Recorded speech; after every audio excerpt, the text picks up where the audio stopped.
Hello and welcome to the Deep Roots podcast from Spring Arbor University. I'm your host, Tom Davis. And our next guest, for the past 29 years, has worked in a very famous location in Washington, D.C., and that's the White House. He's a fellow alum and a fellow Spring Arbor University communications major. So let's welcome Greg Clugston. Greg, thank you so much for being here at the podcast. Thanks for the invitation. It's great to be back on campus.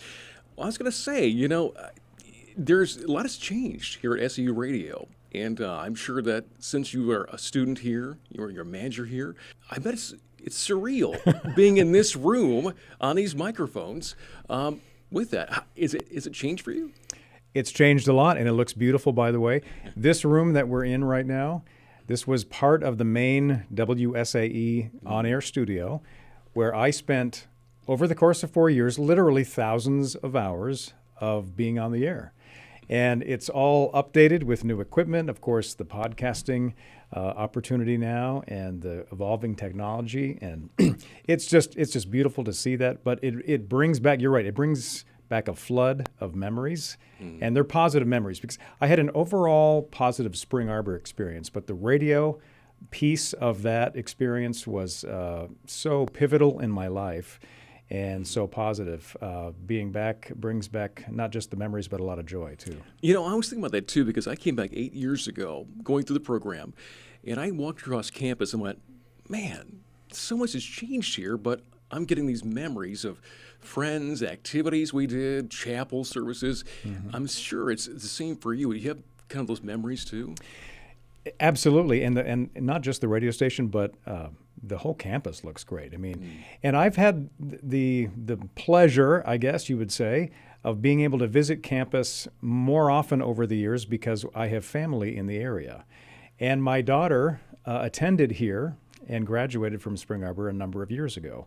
So we have been back to campus many times over the years, but not necessarily in the radio station, not necessarily in the academic buildings.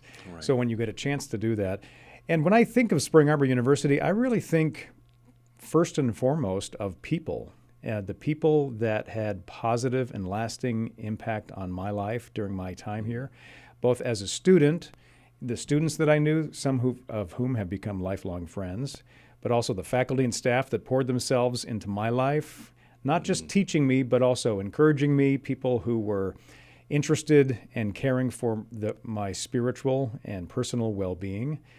And these people really embodied Christ in a lot of ways. And so that is a part of the overall look back that I bring to a visit like this back to Spring Arbor. Now, this podcast is called Deep Roots. So could you kind of take us back to your spiritual journey before coming to Spring Arbor and kind of how it shaped you going forward? I grew up in a Christian household, church, and church life was a part of our family rhythm and family life, and I'm thankful for Christian parents. And I was introduced to the Bible and the gospel message of Jesus at an early age. Made that first decision as a youngster, under the age of 10 probably, but rededicated my life in high school. I think I was about 16 years old. Mm-hmm. When you start to take ownership over those faith decisions, we all have to come to a decision one way or the other. So I had that. I felt a very solid foundation of a Christian faith, as much as you can as an 18-year-old when you come onto a college campus, whether it's a Christian campus environment like Spring Arbor or any other college or university.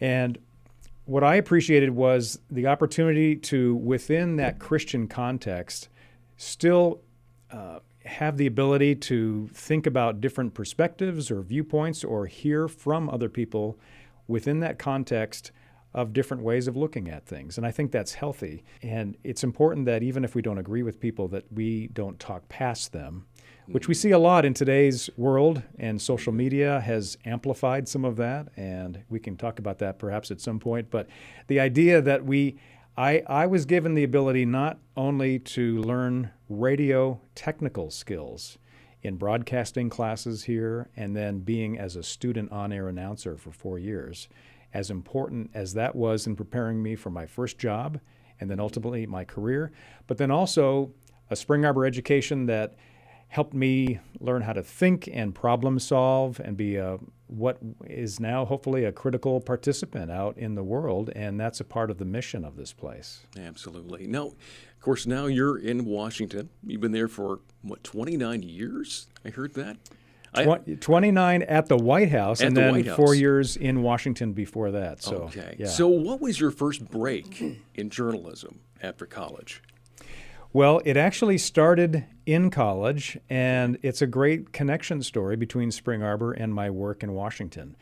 I attended the American Studies program in Washington, D.C. the senior year of my college years here at Spring Arbor. Okay. So I lived on Capitol Hill. I was there with 40 students from other Christian colleges and universities through that semester program. I studied there for 3 months, but also was placed at a national radio network for an internship. And so I worked that internship for those 3 months, kept in touch with the man who ran that operation. His name, Forrest Boyd, became a mentor for me in terms of journalism and broadcasting, in addition to some key individuals at Spring Arbor who played those instrumental roles as well for me. And I should name them because they've been in this room and they've been a part of this program for years and years, Tom Ball and Carl Jacobson in particular. But it was that mentor in D.C. that I kept in touch with after I graduated. And so 4 years after my graduation from Spring Arbor, at the completion of my time working as a faculty staff member at SAU Radio, I got the job invitation to come to Washington to work with him. And so that job offer was a direct result of my internship, which was made possible because of Spring Arbor. So it was an absolute connection. My path to Washington came right through Spring Arbor. Right. And it's amazing that there's so many experiences that Spring Arbor students can have, even if it's not in journalism, whatever you're going into. There's the cross-cultural trips people take, and these things change their lives. I remember when I was here, I went to Mexico with Ron Capico on the Mexico trip. It was like amazing. I never went out of the country before, and it has changed my life. And so the experiences that Spring Arbor College students Spring Arbor College when we were here. Yes. Spring Arbor University now. It's kind of aging me now. But the experiences there are amazing. Now that my daughter's here as well, I'm seeing it through her eyes. And it's amazing. I know you just talked about your kids being here as well. It's probably the same thing for you. Absolutely. To have my daughter come, and she even lived in the same dormitory hall floor that my wife had lived on when she was a student here as well as her grandmother, my daughter's grandmother, my mother-in-law. They lived in the same building when they were students in the same dorm. So it's fun to see that kind of generational connection to Spring Arbor. Back on kind of completing the Washington journey, after I had done 4 years of general assignment reporting, after I had made that initial move to Washington, D.C., I was assigned to temporarily cover the White House. This was in August of 1996. Bill Clinton was the president. He was running for re-election. Okay. We had a vacancy in the White House slot in my company. And I was asked to keep the seat warm for about a month while they did a job search and find a replacement. So I was there. I worked that 1 month at the White House. And when the month was up, I stayed. And I am still there.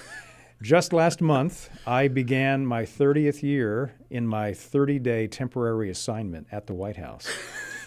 So it's just an example of opportunities that come along in life that you don't know where they may lead. I pursued the opportunity that was presented me of a temporary job there, and it's turned into 3-decade experience and career. So 29 going to 30. I know you've probably interviewed, leaders, world leaders before, presidents, obviously, in the White House, Air Force One. What is it like? And especially that first time you got to ask the president a question. What was it like for you? Yeah, it's sort of heady stuff. When you're at the White House and you're seeing a sitting president for the first time, typically you're not doing that in a one-on-one setting until you have some experience there and get an opportunity for job interview requests that are granted by the press office. That sometimes takes some time. So what was interesting is I remember seeing at that time, again, Bill Clinton was the president that I covered for the very first time. He's the first of 5 presidents over 6 administrations that I have covered in these years. And I just remember seeing him at a larger room event on the ground floor there of the White House, the main floor. And it was just a short statement with a visiting dignitary. And it's like, wow, that's the president. But there's also this realization that he's a person. And what's interesting is, well, over the years, the number of people that I have been able to report on and see in person at the White House, other presidents, prime ministers, kings from countries, Queen Elizabeth II, one of the popes. Wow. Yeah, I mean, you think of just the dignitaries and the people with titles that have arrived there. And yes, they have agendas and there's politics and all of that. But you do realize that these are people. They had to wake up in the morning and get ready for the day just like everybody else. Mm-hmm. And what's nice about having been there for a number of years covering the White House, there have been some occasions, it doesn't happen a lot, but where you have an opportunity to be in the vicinity of a president where you get to see them more as just a person, just a kind of a regular human being. And again, that doesn't happen a lot. Okay. But there have been a couple of occasions when there was one interview with George W. Bush. It was not a one-on-one interview, but it was a group of us, 10 or 12 radio reporters. And we had 45 minutes in the room with the president. And he was scheduled to leave.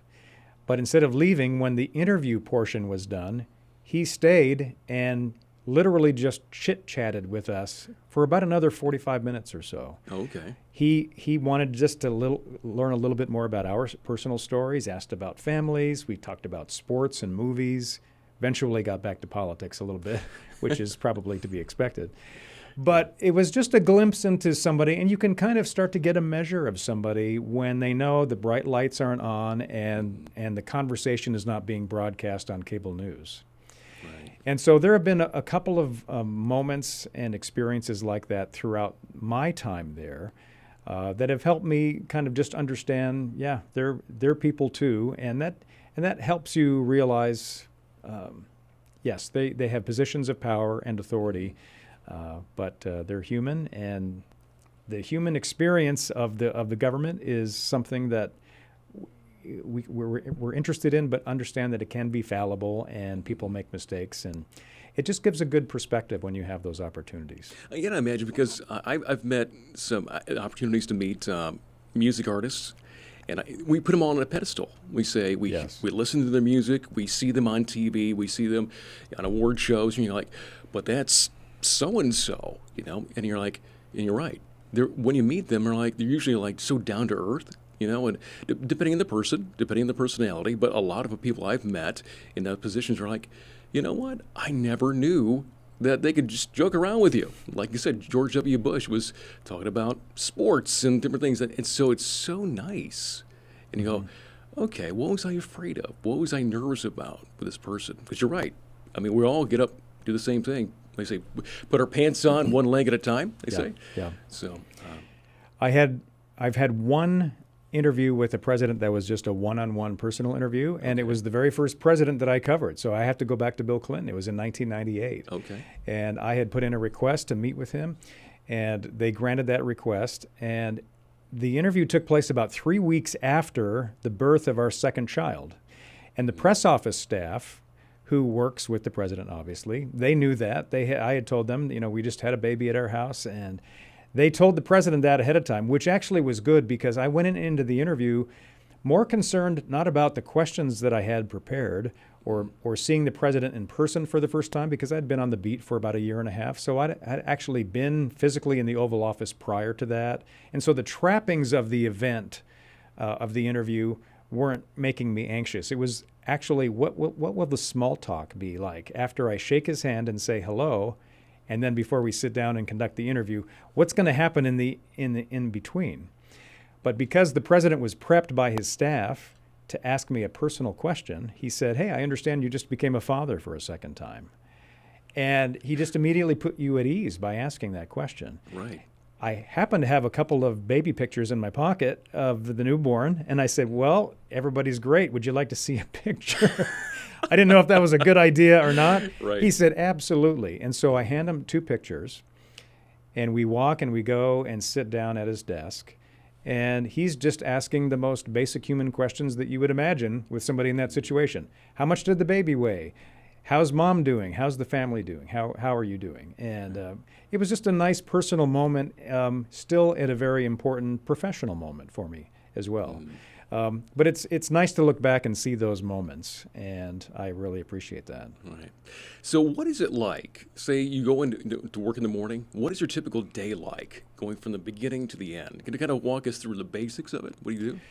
Sure. Well, the rhythms of the day will often depend on a number of factors, but starting with sort of the personality of the president. Each administration will have different rhythms to the day. We mentioned George W. Bush a short while ago. He was somebody he got an early start to the day. He was typically in the Oval Office by 7 a.m. Now, he didn't necessarily have public events that early in the day. And so, but that meant that his day was usually done about 5:30, 6 o'clock.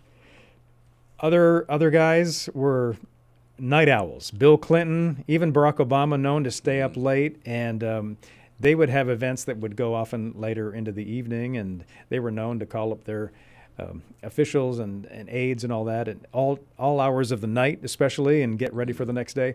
So all of that to say that there are some differences from one administration to the next. But generally speaking, I go into the White House physically, where we have a workspace in the lower level of the press work area, and I work out of, to be honest, a room the size of a small closet. It's not much wider than a podium that you would see on a stage or a platform. But it's prime real estate because it's just right off of the briefing room, right off of the West Wing. We can go up to the press secretary's office, and we have access to some of those key people in the press operation.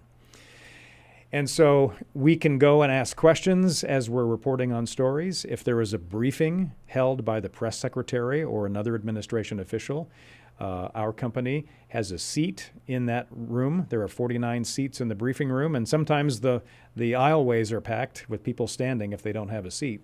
Mm-hmm. And so my duty essentially is to tell the story of the president and the administration on what's happening that day. And since I work in radio, I am recording these events. So I have the audio of a press conference or a presidential statement or a Q&A session.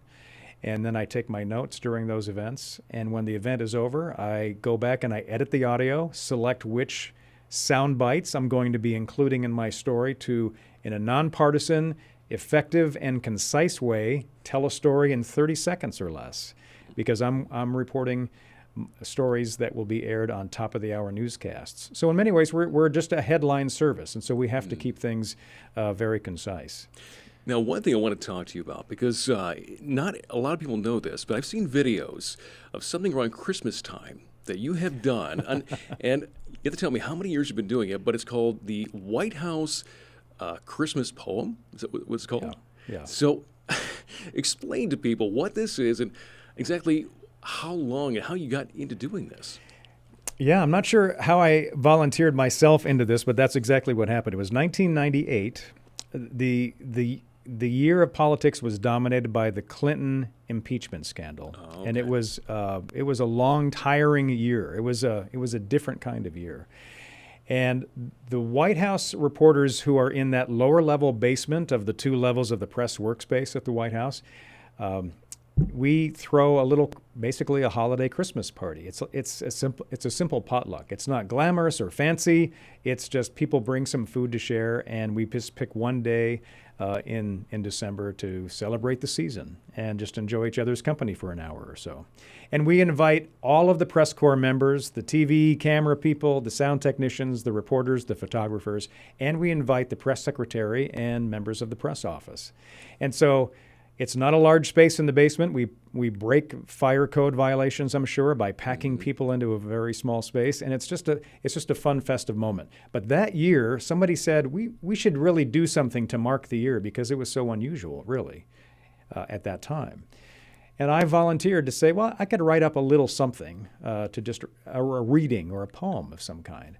And it's not something that I had done a lot, but had done on previous occasions a little bit. And so I just essentially encapsulated some of the political news events of 1998 and adapted it loosely to the "'Twas the Night Before Christmas" poem. And people really liked it. And I thought it was going to be a one-time event. And so it was too good. You did too good on this thing. Fast forward 1 year to the next holiday Christmas party in the basement there. Okay. And I hadn't prepared one. And everybody asked, "Where is it?" And I realized it was being requested by popular demand that I return to that the following year. So starting in 2000, I have done it every year since. So I've got a collection of 20, I guess 25 or 6 of them at this point. And what's interesting is they have really become a little archive of the events of the past year from the White House perspective, from a political viewpoint. I just take the big events and the major political players and in a fun and lighthearted way present some of those stories and recapping the year past. And it's been picked up by various publications over the years, mostly online, but a couple of Washington newspapers and USA Today and Politico and Time Magazine on occasion have made reference to and in some cases printed my full poem each year.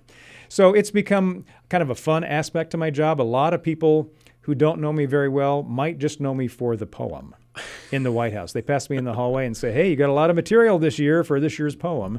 I get that a lot. Right. And I've got a good colleague friend who was kind enough to give me the nickname of Poet Laureate of the White House Basement. Really? Right. So apologies to actual poet laureates because I am not one, but it's a fun dimension of my work there. Do you get anything for that? Any kind of a medal or jacket or something? No, yeah, getting a green jacket like the Masters, that would be kind of a fun thing. No, it's just me giving back, I guess is what it is. It's just a chance to have a couple of minutes to look back at the year and oftentimes I'll keep notes during the year of events that happen early in the calendar year. And by November, December rolls around, there have been so many big stories that have come out of the White House that year that we forgot what happened in January or February. So it's a fun recap. It's always good to hear that, in the pressure cooker of Washington, that you guys can have fun. It's got to be stressful, in that mix. And I know as a Christian, it sometimes it would be hard for you to kind of keep a perspective and groundness. How do you do that as a Christian in that kind of environment where I don't know how many are Christians in this, but you hear the stories about how divisive Washington is and how even working at the White House and what the president's doing, stuff like that. How do you yourself keep grounded?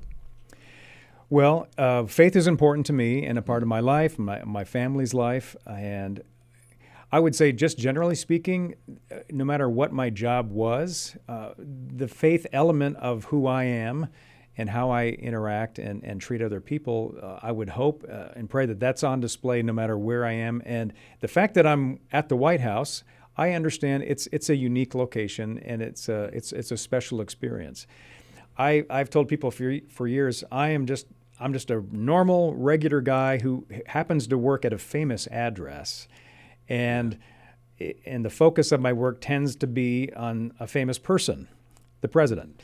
But aside from that, I feel like I have a normal life in terms of when we raised our kids and going to soccer games and helping teach youth group at our church and being involved in ministry and service in those areas. We have had as hopefully a normal life as possible. But in terms of your more specific question of integrating that faith, especially in an environment like Washington, D.C., it is true that politics gets a lot of people's blood pressure higher. My personality tends to be more even-keeled when it comes to politics. That doesn't mean that I don't have opinions or ideas on certain things or certain people. I certainly do.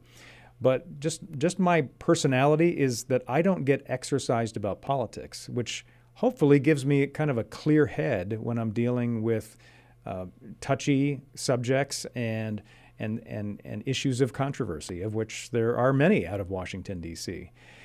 I've used this example before in describing when you are in the ER with a very serious situation and you need nurses and doctors to treat you in that situation, you want them to be clear-eyed and level-headed and with their emotions in check, so that they can handle you and treat you. And I kind of view that not in a life-saving perspective, but in applying it to my work is when there are radio deadlines that I have to meet, and there's breaking live news when I'm doing reporting, and things are happening at a very fast pace. I need to not be concerned about what my personal opinions and feelings are about a subject or a political figure, but what's my task of presenting a nonpartisan, factual account of what is happening. And I try to just take that approach. And I think my faith then, it plays itself out in just that kind of gentle approach to not just handling the news itself, but in my interactions with my colleagues. And I've met some, and people ask, what are people like in Washington, D.C.? Well, they're like almost anywhere. You've got some good people and some people that might have other ideas.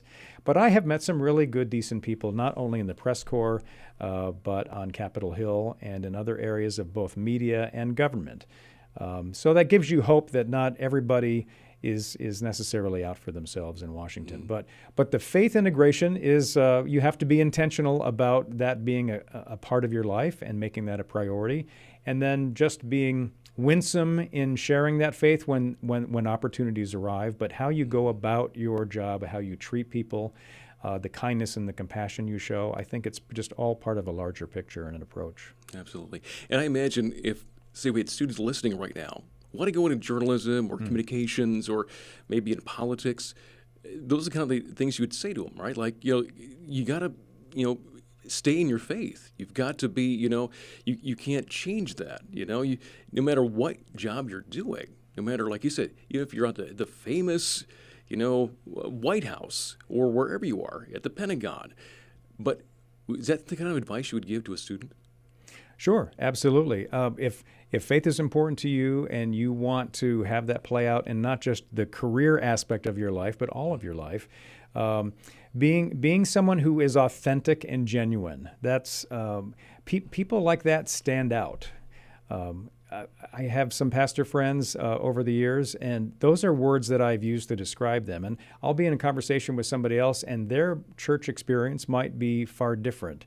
And they wouldn't use the word genuine or authentic to describe someone like that. And I think that can really make a difference in how people respond to others. And so if you take that sort of an approach or attitude into the workplace, absolutely. And when it comes to journalism and communication students, boy, aren't there some new challenges going on these days especially with the evolving technology, but then just also just the media landscape and how much it's changed.